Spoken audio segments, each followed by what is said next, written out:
रंगे भाऊची मी भेट घेतली होती आणि मी त्यांना सांगितलेलं आहे की मला पण न्याय द्या, माझी न्यायाची लढाईमध्ये तुम्ही माझ्यासोबत राहा. त्यांनी सांगितलेलं आहे की मी धनंजय मुंडेला खेचण्यासाठी मी सक्षम आहे. मी महिलाला पुढे करून मी असं करत नाही.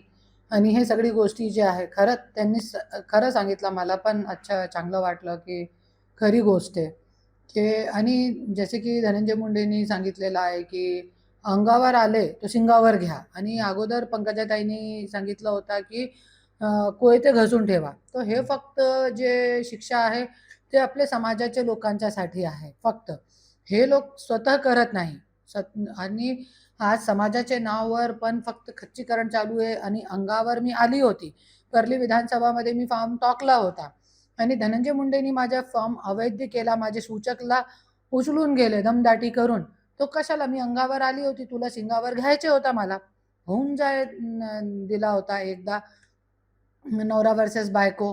लोक न्याय करतील, मी जिंकतील किंवा हारतील, मी लोकांचे जे आहे मी डोक्यावरती घेतील लोकांचा जे परिणाम असतात.